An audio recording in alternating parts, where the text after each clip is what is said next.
Primeiro ponto, a gente precisa sempre considerar, avaliar essa gestão, esses 100 primeiros dias, que não são só 100 dias, né, porque o governo já começou a trabalhar na transição muito fortemente, à luz de 4 anos sem gestão federal no campo da educação. Isso traz um atraso imenso, né? Não é só 4 anos em que a política federal ficou estacionada, a gente teve uma regressão muito forte, né? Pautas que acabaram entrando, né? Estava aqui escutando a Marta sobre a questão militar, na educação também, né? Então, a militarização das escolas, a discussão do homeschooling, então teve muito barulho, muita fricção, muito calor, pouquíssima luz, então a gente tem que sempre entender que o Ministério da Educação ele se encontrava, e ainda tem muitas questões que precisam ser resolvidas, mas ele se encontrava no começo dessa gestão numa situação de absoluta regressão, né? Então, o trabalho todo do Ministério da Educação tem sido em mudar a direção da gestão para aquilo que é realmente prioritário, para apoiar a escola pública, e aqui eu estou falando especificamente da educação básica, não do ensino superior, né? Tem outros especialistas que podem falar sobre ensino superior, mas primeiro ponto, de estabelecer, definir prioridades. Então, essa é uma gestão que tem finalmente uma equipe com experiência em educação pública, tanto o ministro Camilo quanto a secretária a secretária executiva Isolda, os secretários todos, a secretária de Educação Básica, a secretária de Equidade, o secretário da SASE, que é de articulação com os sistemas, enfim, a gente tem ali um time que é da educação pública, entende gestão de educação pública, e eles rapidamente estabeleceram prioridades. Estabeleceram a prioridade na alfabetização, estabeleceram a prioridade na conectividade das escolas, na educação integral, na gestão do MEC e a sua coordenação, articulação com estados e municípios, lembrando que a gente passou por 4 anos em que as pontes federativas foram dinamitadas e não existe gestão federal na educação básica que possa acontecer sem articulação e coordenação com estados e municípios. Então, esse restabelecimento das pontes, né, a reconstrução de pontes, também a questão das avaliações, enfim, tem uma série de agendas que começaram a se estruturar e serem muito bem definidas no Ministério da Educação. Tem um ponto que eu acho que não dá para a gente deixar de mencionar aqui, que essa gestão ela foi lenta, eu acho que eu participei da transição, se eu não me engano, o Douglas e o Ricardo também participaram da transição, uma série de discussões que foram ali travadas durante a transição e que estão no documento de transição, demoraram a ter uma reação e um trabalho por parte do Ministério da Educação, e um assunto que eu acho que é o assunto quente, e não é não é sem razão que ele esteja quente, é o novo ensino médio, né? A gente teve 4 anos sem gestão federal, a gente teve 2 anos de pandemia, uma série de questões, inclusive da própria normativa da reforma do ensino médio, que precisariam ter sido já reformuladas em anos anteriores. Esses problemas todos foram se acumulando, caiu no colo dessa gestão, e essa gestão demorou a reagir, demorou a ocupar o espaço, e obviamente não existe espaço vazio na gestão pública e nem na política. Isso fez com que houvesse um barulho muito grande que colocou o Ministério da Educação ali numa rota diferente daquela que eles haviam planejado para esses primeiros meses, né? Então, eles agora estão olhando para essa questão, é importante que essa questão seja olhada, é importante que o ensino médio, acho que o presidente Lula fez uma sinalização importante no final da semana passada, dizendo o seguinte, olha, o novo ensino médio ele será melhorado, e essa a atribuição aqui, a missão que eu dou para o ministro da Educação, ele precisa ser melhorado, não tem essa conversa de revogação, é importante que a gente melhore esse novo ensino médio, escute alunos, professores, a comunidade escolar, mas a direção é essa, a direção é melhorar. O Todos pela Educação já vem trabalhando nisso há alguns anos, então a gente tem bem diagnosticados quais são os problemas e algumas soluções, algumas saídas para isso. E aqui eu fecho essa primeira fala, Zeca e Paulo, dizendo o seguinte, olha, eu acho que aí o presidente Lula, ele colocou toda a inteligência política dele para poder colocar um pouco de água nessa fervura toda que estava acontecendo, porque ele sabe que esse governo ele precisa, ele tem uma série de tarefas e de missões no Congresso Nacional, e para revogar o ensino médio, para poder revogar o ensino médio, uma lei precisa ser aprovada no Congresso Nacional, com a presidência do Arthur Lira. Enfim, ele tem lá o novo arcabouço fiscal, ele tem a reforma tributária, ele tem várias outras questões acontecendo lá no Congresso, então colocar mais esse elemento para o Arthur Lira decidir, comandar, liderar, enfim, é bem complicado mesmo, sendo que soluções alternativas muito, assim, com um potencial de impacto muito grande, podem ser efetuadas por meio de normas infralegais. Então, acho que está nesse ponto agora. O Ministério da Educação ele está nesse ponto em que eles precisam agora acelerar essa resposta, né? Porque escolas, alunos, famílias, professores, educadores do Brasil inteiro, universidades estão ali aguardando o resultado da consulta pública e um posicionamento mais firme por parte do Ministério da Educação. Acho que aqui tem um momento em que o ministro da Educação precisa chamar governadores, chamar as pessoas que estão ali na ponta implementando o ensino médio, né, o novo ensino médio, o ensino médio em geral, e fazer essa concertação nacional para dar uma resposta à altura do desafio que é o ensino médio brasileiro. Eu acho que voltar para o modelo anterior não me parece nada razoável. A gente tinha um modelo que já não dava resultados, 13 disciplinas exprimidas em 4 horas. A gente já havia estudado que isso não é a solução para o ensino médio. Os jovens, eles querem flexibilização, a gente tem várias juventudes, a gente tem vontades, né, de experimentar esse ensino médio, que são muito variadas no país, mas essas mudanças precisam ser feitas e precisam ser feitas rapidamente. Então, adiantando aqui um pouco a tua pergunta, Zeca e Paula, o governo está indo bem, especialmente quando a gente olha por essa lente de que é um governo de reconstrução e de muita reconstrução na educação. Então, eles tiveram que se ocupar de uma série de agendas e muitos incêndios para pagar e muitas coisas para serem feitas, assim, que não é que eles pegaram o Ministério da Educação arrumado, eles pegaram o Ministério da Educação absolutamente depredado. Então, eles estão tendo que reconstruir esse Ministério da Educação, mas algumas pautas sensíveis eles deviam ter tido uma resposta muito mais rápida e uma postura de liderança em relação a essas questões muito maior. Então, eu diria que vai bem, né? Eu acho que o Zeca estava com uma expectativa aqui de que a gente fosse ter ou que pelo menos eu teria uma avaliação extremamente positiva. Acho que é positiva, mas é importante que o MEC entenda esse momento do ensino médio e haja mais rapidamente, com muito mais liderança. Pri, eu acho que a tua análise assim, me instiga a ouvir imediatamente o Ricardo e o Douglas, porque ela está muito clara nos reconhecimentos que você faz da estrutura e dos talentos que o governo alocou para a área e das dificuldades nas respostas práticas e na taxa de resposta no tempo. Está muito clara a tua análise. E não, eu não esperava uma resposta positiva nem negativa. Eu acho que o tema da educação ele é muito mais, eu diria, cálido do que economia e autocracia, como a gente discutiu antes. O tema da educação, mas o sinal dentro do tema, vocês é que têm que dar. Eu vou pedir para o Ricardo, e aí o Douglas, como debatedor, vai ter essa oportunidade de falar sobre os dois anteriores, então, e sobre o que ele quiser, é claro. Ricardo. Obrigado, Zeca, Priscila, Paula, Douglas, querido, bom estar com vocês aqui.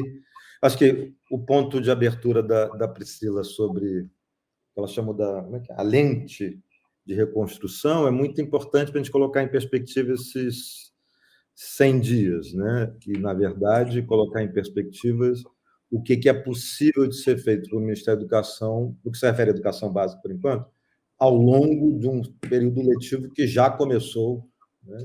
Portanto, a capacidade de mudar trajetórias ela só será fortemente efetiva no próximo ciclo educacional.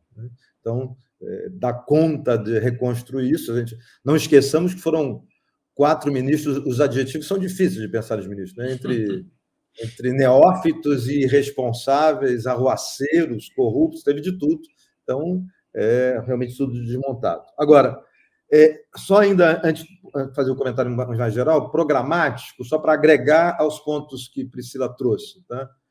Um ponto importante que tem um sinal simbólico forte, mas que junta com outra dimensão, é a gente lembrar da revogação daquele decreto 10.502, né?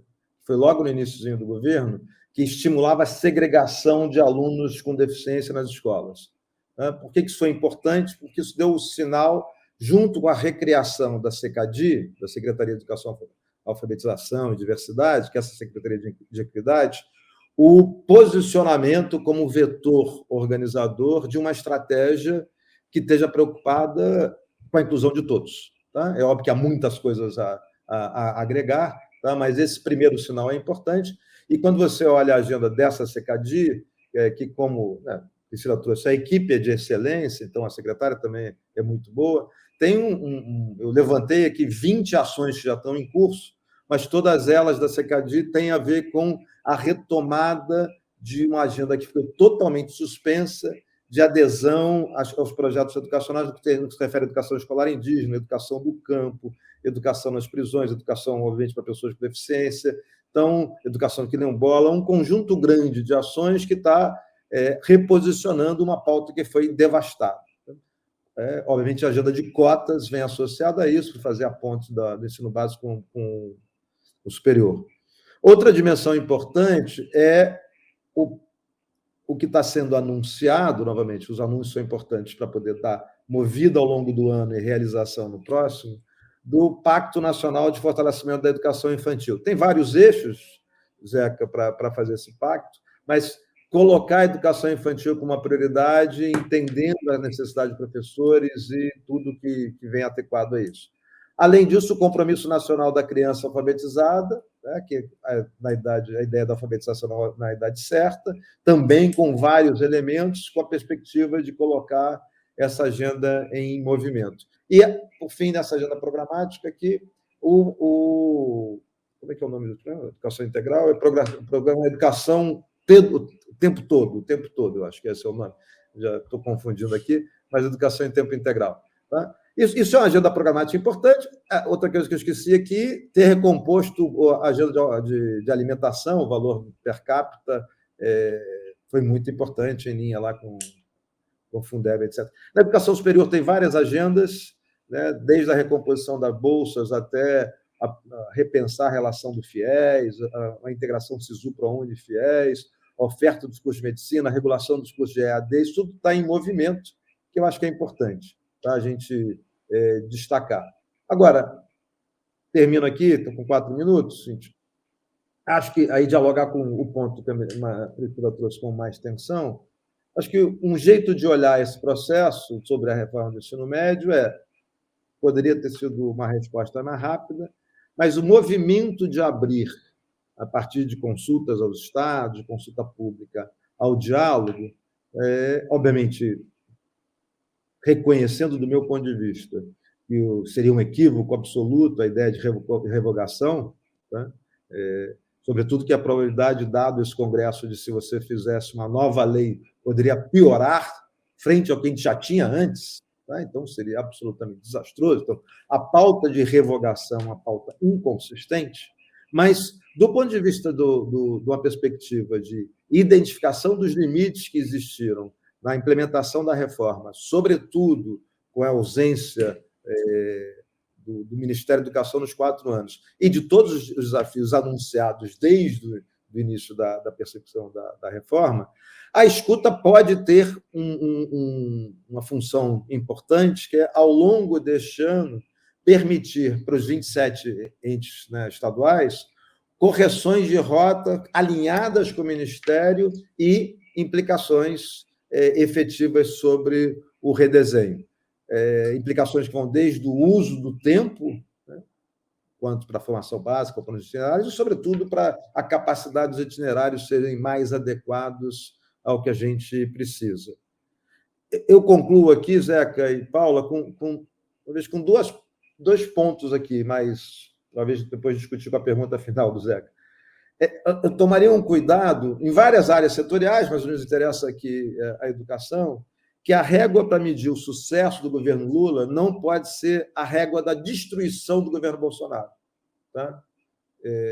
Por definição. Tá? Então, a gente precisa projetar um outro país, e uma das dimensões chaves para projetar um outro país, tá, é projetar outra educação. Claro que sabendo da destruição do período anterior, tá certo? Não vamos negar, e sabemos que a democracia conquistada, a pauta anterior que Marta trouxe, é absolutamente fundamental. Mas a questão-chave me parece, é que o MEC, sob comando do ministro Camilo Santana, a equipe de excelência que ele tem hoje, meio que fez vários esforços, eles ainda vão se consolidar, de colocar, né, a educação no trilho, de recolocar no trilho. Isso é absolutamente fundamental. Mas eu só queria destacar uma coisa que a gente já discutiu no Reumando Muros, é importante trazer para a perspectiva pós-balanço dos 100 dias. É insuficiente recolocar no trilho. A gente precisa, a imagem que eu faço só por alegoria, precisa melhores trilhos e, sobre esses trilhos, um trem mais veloz. Tá? A fronteira do conhecimento segue em movimentação acelerada, as metodologias de ensino em ebulição, a reconfiguração do mundo do trabalho e a solicitação da reconfiguração do mundo do trabalho para a educação básica e superior segue em fortíssima mutação. Então, a gente precisa aproveitar esse período que se segue ao longo de 2023 para também responder o posicionamento estratégico que pode ser colocado em movimento, volta a ideia do ano letivo, a partir do próximo ano, mas que os pilares todos dele, de tempo integral, a alfabetização em idade certa, mas as grandes transformações que a gente precisa fazer associadas a isso, se deem ao longo do ano. Muito obrigado, Ricardo. Muito bom. Interessante a análise de vocês dois. A gente de fora da área, eu estava tentando dizer assim, onde é que eu posiciono o Ricardo naquelas flechinhas, né? E a Priscila antes. Muito interessante. Eu vou falar no finalzinho, mas primeiro eu quero ouvir o Douglas. Agora estou muito curioso. Oi, tudo bem? Vocês estão me vendo e me ouvindo normalmente aí? Perfeitamente. Muito bem. Muito obrigado pela oportunidade de estar aqui. Paula, Priscila, Ricardo, Zeca, como pessoas que eu admiro, acompanho. Eu vou tentar, nesses poucos minutos, fazer um debate muito a partir da experiência do movimento social negro no campo da educação e da UNEAFRO. Então, eu reivindico e endosso quase na totalidade o preâmbulo feito pelos meus colegas aqui antes, o desenho do que nos traz até aqui. Eu acho que a regra, a tal regrinha, o tal pacto de se esperar 3 meses, 100 dias, numa relação amena com o governo, para esse governo não vale, precisa de mais tempo. Eu acho que o nosso campo como um todo percebe isso e, sem dúvida, não era possível dar respostas mais substanciais do que as que estão sendo dadas nesse pouco espaço de tempo, considerando de onde a gente vem.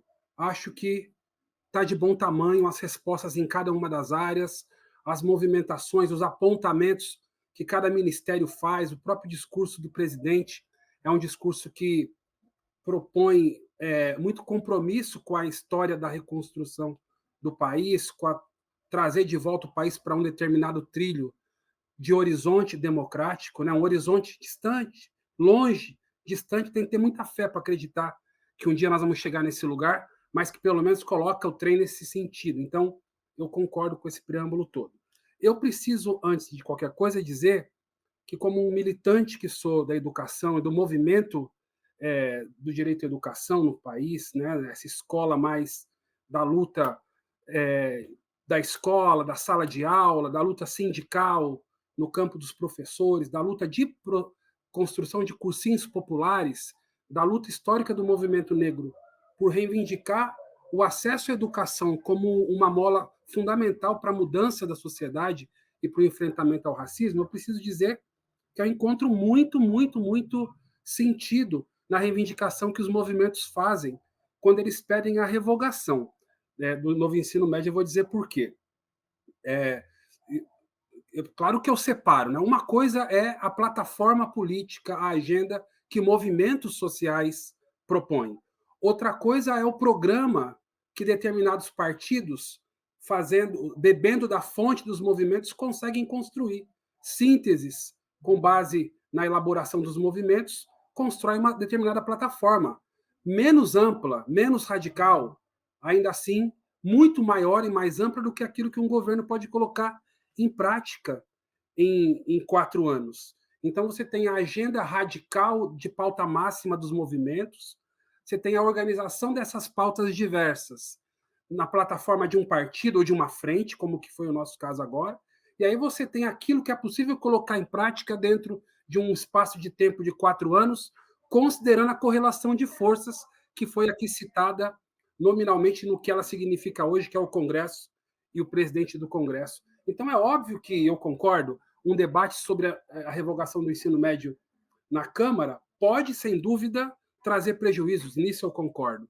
Isso não quer dizer que a gente tem que abrir mão das mudanças que a gente acha que deve existir. Então, se não é a revogação formal, o papel do movimento é a pauta máxima.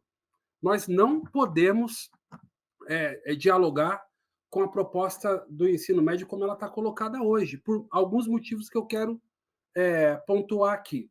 Essa reforma, ela anuncia entre os seus grandes objetivos a qualificação dos estudantes para inserção no mercado de trabalho. Entretanto, em nenhum momento se discute o sentido do trabalho na sociedade brasileira. Não tem esse debate sobre, ora, que juventude é essa que a gente quer preparada para o trabalho? Essa juventude, alvo da política de ensino por parte do Estado, nas escolas públicas, que juventude é essa? Condenada a que tipo de trabalho? Essa é a mesma preocupação que aqueles que não usufruem do ensino público, nas escolas públicas, terão? A relação com que se prevê ou se imagina como mercado de trabalho para outro público que não aquele da escola pública está no mesmo patamar? É feita da mesma maneira? Então, esse é um problema para nós, porque essa história ela está intimamente vinculada a um modo de produção escravista da nossa sociedade. Não se propõe discutir de maneira mais aprofundada como as juventudes brasileiras historicamente vivenciam as experiências do trabalho e as contradições presentes nesse universo atravessado pelas desigualdades de raça, de classe, de gênero. Então, me preocupa muito não guardar tempo e atenção conceitualmente para o que isso significa para a vida real das milhares de pessoas que serão alvo, né, dessa política. E as invicionices da proposta é outra coisa que a gente não pode deixar passar como apenas mais um ponto de discordância. Essas histórias, né? Disciplinas de empreendedorismo, obliteração das horas-aula das disciplinas de português, matemática, exclusão de disciplinas de filosofia, sociologia, uma abertura muito pequena para direitos de aprendizagem vinculados à implementação da Lei 10.639, por exemplo, a 11.645, que trata da história dos povos africanos para a construção do Brasil, dos povos indígenas também, povos originários, debate sobre justiça racial, gênero, acesso à justiça, direitos humanos, tudo isso figura de uma maneira muito torta na proposta que está colocada agora. Então, nós precisamos debater o conteúdo do que a gente quer ser trabalhado e a quem servem as ideias que uma reforma de ensino médio coloca em prática. A quem servem essas ideias? Que tipo de valores nós queremos disseminado nas escolas públicas brasileiras? Do nosso ponto de vista, movimento negro, de cursinho popular, que atua no campo da educação, essa ideologia, por trás da proposta de reforma que está colocada em prática, e eu não estou com isso defendendo a anterior, que também já foi dito aqui pela Priscila, eu concordo, não dava conta do recado, ela não compreende, por exemplo, os anseios da maioria dos estudantes periféricos e negros, que além de uma formação para funções operacionais de trabalho, também querem ter valorizado o seu potencial intelectual, crítico, para contribuir com a sociedade. O sentido da escola é esvaziado, porque o estudante deveria encontrar nela um espaço organizado, sistematizado, de acordo com a sua faixa etária e outros pré-requisitos para ampliar o seu conhecimento, quando a realização de disciplinas básicas ela se torna pré-requisitos para outros tipos de experiências. Então, dependendo da trajetória escolhida pelo aluno, e essa escolha ela é sempre influenciada por uma ideia geral, dependendo da escolha que ele faz, da trajetória e da maneira como está desenhada agora, ele não passa por disciplinas fundamentais para a formação de uma consciência ou de um pensamento, pelo menos atento, né, às questões que o cercam na sociedade e que ele deveria fazer uso delas para explicar a própria realidade em que ele vive. Daí que eu penso que eu acho também que demorou, acho que a provocação e a manchete ela é provocativa e importante, né? Nós vamos suspender a reforma do ensino médio neste momento, nós vamos passar um ano debatendo sobre ele, construindo canais de diálogo, e nós temos que defender a revogação da proposta, em que pese os problemas que isso significa, e eu, particularmente, não acredito que ela vai ser revogada e não acredito que essa seja a posição do ministro, não acredito que seja também a posição do governo, mas como movimento, como aquele que coloca na mesa a pauta máxima, é isso que a gente defende, e como substituição a ela, um debate nacional sobre o que a gente quer para o futuro da educação brasileira, considerando o povo brasileiro que ocupa as escolas e que precisa delas para melhorar de vida, numa perspectiva outra, que não essa de responder ao mercado, de responder apenas a esses setores. É um pouco as provocações que eu deixo. Valeu.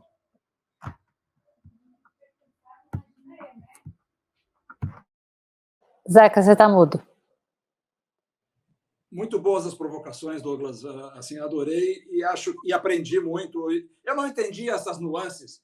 Como é que pessoas que estão todas no mesmo campo, de repente, tem uma diferença tão acesa nesse tema? Eu quero dizer que eu não vejo diferenças acesas nesse nível, não. Acho que está tudo muito tranquilo. Mas eu entendi agora. Eu acho que elas são muito boas para fortalecer essa conversa entre nós, contando que a gente não tire o pé do acelerador, porque a gente não tem o direito de ser lento quando a gente sucede um governo distópico como a gente sucedeu. Então, eu queria só pedir o seguinte, que a Priscila fizesse um fechamento de 20, máximo 30 segundos, igual o Ricardo, igual o Douglas, e eu acho que vocês têm, de certa forma, assim, vou considerar já um convite aceito para um painel só sobre isso, não de 15 minutos, mas com o tempo que a gente precisar, porque eu acho que é um tema super estratégico.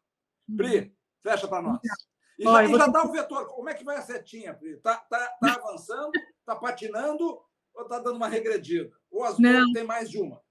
Não, está andando um pouquinho mais lento do que eu acho que o Brasil precisa. Acho que nessa ideia do que o Ricardo colocou, porque a gente precisa trocar o trilho, é um outro trem, enfim. E é isso, tem que ter esse senso de urgência.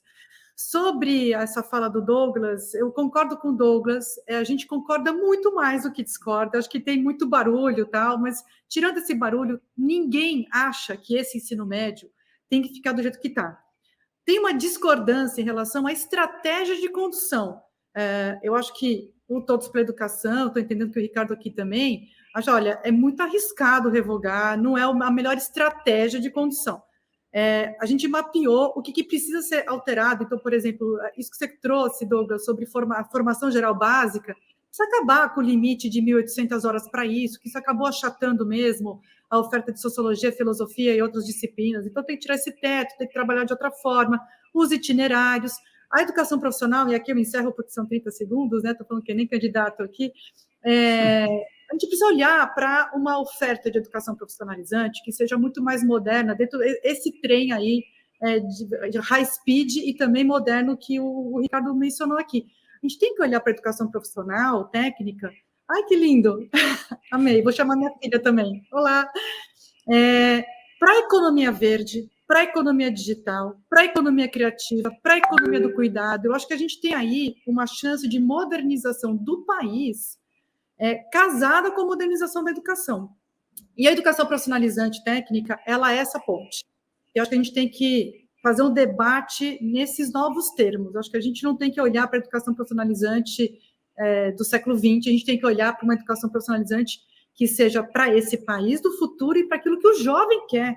né? E sempre pensando, Zeca, Paula, Douglas, Ricardo, já me despedindo, que a educação profissionalizante ela é uma etapa anterior ao ensino superior, ela não pode parar na educação profissionalizante. A gente tem que parar com essa conversa, de vez em quando eu ouço as pessoas falando isso, assim, ou a educação profissionalizante, ou é a entrada no ensino superior. Por que a gente não pode fazer aproveitamento de créditos da educação profissionalizante para o ensino superior, assim, incentivar esse aluno a fazer ensino superior, sim. E aquele que não quiser fazer ensino superior, ele tem que estar preparado para o mundo do trabalho, porque também não dá para ter um jovem em pleno século XXI sem nenhum tipo de formação para o mundo do trabalho. Então, eu acho que a gente tem muito mais concordâncias, Douglas, acho que aí é só ajustar mesmo as estratégias e eu acho que o presidente Lula é um presidente muito antenado com estratégia política, então quando ele diz, olha, vamos pensar aqui essa questão da revogação, eu acho que ele está apontando para essa direção, assim, a gente precisa conversar mais com os governadores, conversar mais com a sociedade, essa consulta pública ela é importante, e arrumar o avião. Eu tenho usado essa imagem, não dá para pegar um avião que está voando a 800 km por hora ou mais, e fazer a manutenção. Desce esse avião, pousa o avião, faz a manutenção e aí bota ele para voar de novo. Então, é assim que a gente tem enxergado. Mas muito bom estar com vocês. Muito obrigado, Priscila. Ricardo? Vamos fazer aquelas 2 horas, que eu acho que vai ser mais fácil, mas aqui nos 30 Pode segundos. Fica à vontade. Não, é só o seguinte. Primeiro, sobre a questão da reforma do ensino médio, só para não esquecer, desde 2013 se fala das limitações, depois de 2016 colocaram, e ela está muito aquém do que é necessário para o Brasil. Né? De novo, é por isso que eu acho que há muito alinhamento, evidentemente, como qualquer debate sobre desenho de política pública e sua implementação, tem várias nuances que aí, sim, existem diferenças. Tá? Sobre carga horária, por exemplo, é óbvio que 1.800 é um teto errado, falho, tá certo? E tem várias outras coisas que a gente pode estar discutindo. Agora, eu quero voltar à imagem aqui, que é por falta de repertório, mas como é que a gente tem que fazer as duas coisas? Tá? Não adianta botar um trilho de alta velocidade, um trem de alta velocidade nos trilhos que a gente tem. Tá? Vai quebrar o sistema. Tá? A gente precisa fazer as duas coisas. Precisa criar condições para botar esse trem de alta velocidade e colocá-lo. Uma das dimensões, aí só corroborando o ponto da Priscila, é que a educação brasileira, marcada por traumas da sua origem lá atrás, de quando se pensou educação profissional para os desvalidos, uma coisa completamente patética. E pela matriz também dita de esquerda, que só viu no ensino profissionalizante um processo de alienação, né? O que eu acho que a gente está perdendo é a oportunidade, nos anos 20 do século XXI, de colocar a estratégia educacional de forma contemporânea para lidar com as reconfigurações radicais que a gente está vendo da sociedade e do mundo do trabalho. A educação técnica profissionalizante que nós vivemos até agora, ela é pífia, serve muito pouco. Tá? A ancoragem na educação superior, também tradicional, é muito pouco diante da fronteira do conhecimento que está se movendo. Portanto, você tem que reconfigurar radicalmente o sistema como um todo. Esse talvez seja o vetor mais desafiador de um projeto que tem que ter uma década e meia, mas precisa ter largada nesses 4 anos. É uma recomposição que não é a boa escola contemporânea, não é a boa escola de 20 anos atrás. Então, você vai ter que refazê-lo. Maravilha, Ricardo. Douglas, fecha para nós, que eu estou sendo pressionado pela fila dos próximos painéis aí, nos empurrando, gente. Desculpa. Não, muito legal. É isso. Eu só reafirmar que também concordo que nós temos muito mais convergências e que bom. E o momento do país é esse mesmo, é de dialogar, e os setores da sociedade têm espaço para diálogo agora e para trocas, e o resultado precisa ser a síntese melhor possível das contribuições que a sociedade como um todo tem a dar.